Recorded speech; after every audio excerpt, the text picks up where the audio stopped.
So hello and welcome back to FPL Fab. It's good to have you back after a long festive period. Hope you enjoyed the fixtures that came in hot and fast back to back like I did, although it was really hard to keep up with team management and selecting the right squad for all of the fixtures. Fortunately for me, I was able to ride a wave and keep a green arrow going for majority of those game weeks up until this very last one.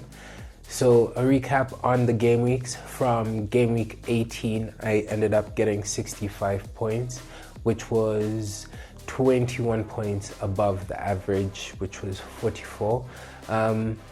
At that point, I was really struggling to get and maintain staying inside of the top 1M managers, and that would mean that would keep me inside of the top 10%. My aim for this season is to finish in the top 5%, so that means or rather top 5%, right, overall finish, but ideally to get even a top 1%er, which would mean finishing in the top 10,000 managers in the world, which is not out of reach at the moment. So as we recap, game week 18, 65 points, got returns from Dubravka, who got 11 points that game week, fortunately for me, and also got returns from Saka and Wilson.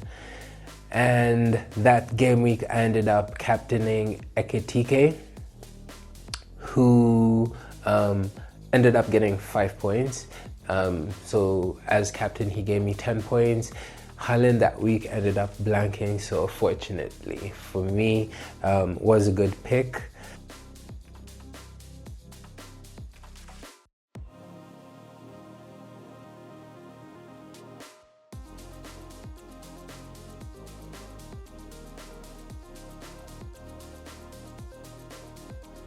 So game week 19 was a stinker for me. I ended up getting 4 points less than the average score. Didn't get a return from pretty much anyone that game week. Dubravka gave me 2 points. Fpl gave me 4 points. Gay gave me 2. Gavardio gave me 1. Timber gave me 9 points. He was the only person that returned that week for me. And actually, and Semenyo as well, who had 5 points. Wilson, Foden, and Cunha all had 2, except for Foden, who had 3. Haaland was my captain that week, and he had 4 points, and Ekitike also had 2 points. On the bench, I had Alderte, who had 8 points, which is all well and good. You know, didn't really affect my rank all that much, although I did take a hit and get a red arrow that game week. Game week 20 seemed to get the ball rolling again, ended up getting 67 points, which was 25 points above the average score.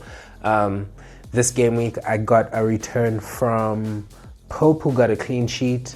Fiao got 17 points with a haul.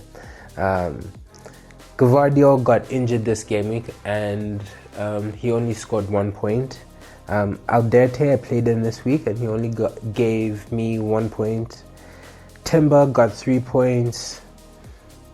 Wilson got 6 points this game week in game week 20.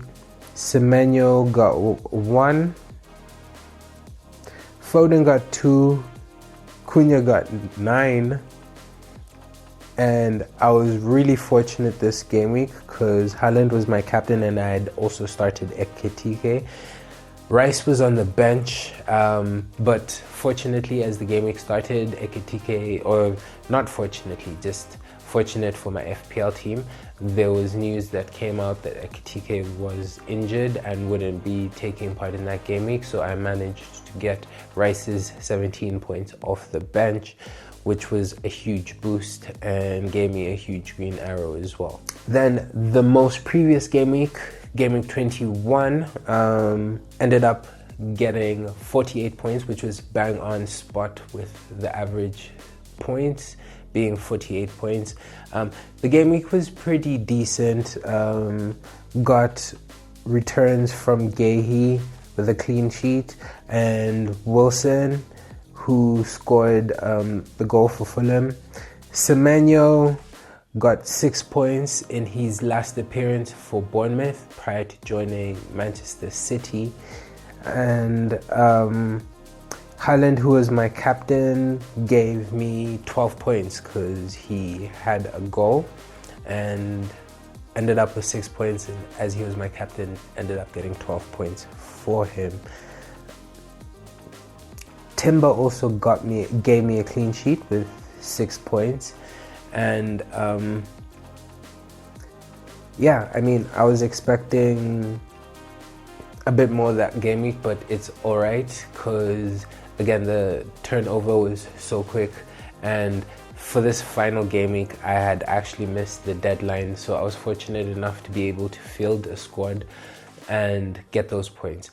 So how it's looking like for this game week, or my team selection for game week 22.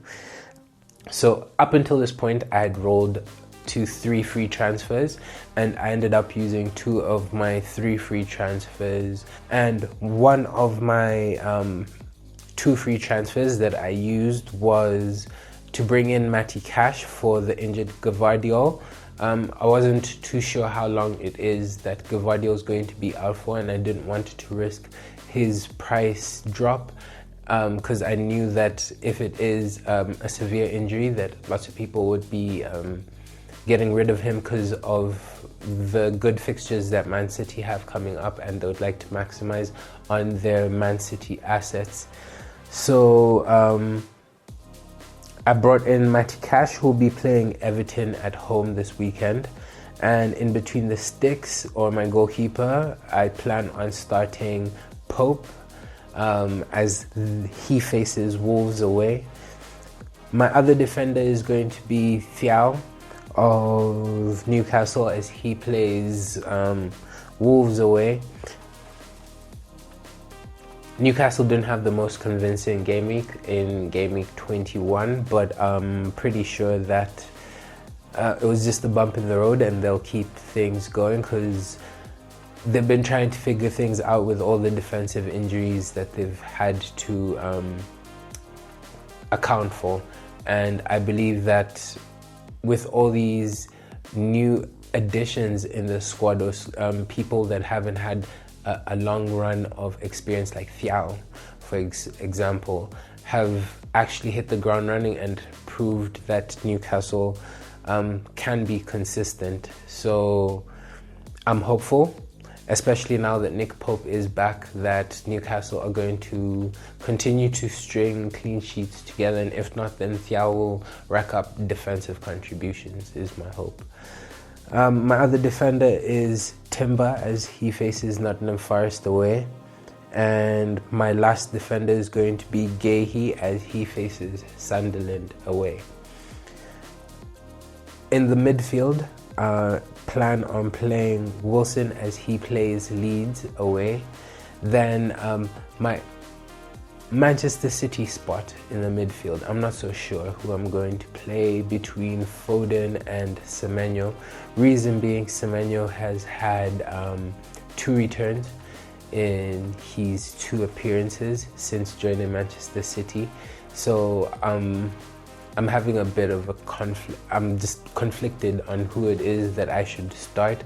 If I should gamble with Semenyo, if he'll be getting good minutes under Pep, I think that won't be such a gamble, and it would actually pay off, as Semenyo has proven to be a goal scorer and just a point magnet. Then my final midfield spot is going to be Declan Rice of Arsenal as they play Nottingham Forest away. In the forward spot, I plan on playing Haaland as my captain as they play Manchester United away in the Manchester Derby. Then my other forward position, I plan on playing Ekitike as they play Burnley at home. I'm hopeful that Liverpool's current run of form is going to continue, and Ekitike, since returning from injury, has had a goal and an assist as well. So I'm hoping that this will translate to his Premier League form and will translate to points for us managers that have him. My final spot for the forwards is going to be Calvert-Lewin. Ever since I got rid of DCL, he's been on a hole, and I'm really hoping that my acquisition doesn't mean that he now stops scoring. I'm hopeful that he continues to rack up points, as he is still kind of a differential, and the forwards have just not been all that convincing this season. The time that I picked up Ekitike, I just think that I should mention this, is also the time that I sold Igor Thiago, and he's been on a hole ever since. So I've been conflicted this last game week if I should have dropped Ekitike to pick up Igor Thiago in the great form that he's in, as well as picking up Calvert-Lewin. But I believe that Burnley at home should be a great fixture for Ekitike, so it really got hard to drop him, especially before this fixture. I'm hoping that it pays off, but Igor is definitely someone that I am still monitoring and would be able to make that shift based on the price range or the price tag of Ekitike in comparison to Igor Thiago, so it should be an easy move. Shouldn't be more than one transfer, trying to navigate that. So that's how I look like ahead of game week 22. Hopeful that the green arrow is going to continue rising, because currently I am.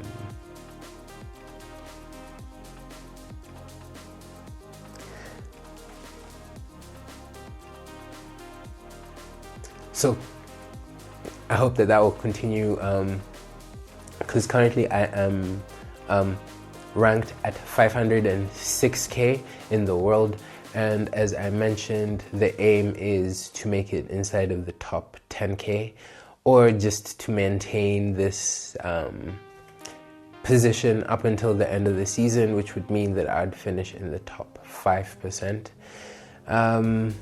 Yeah, so best of luck. Hoping that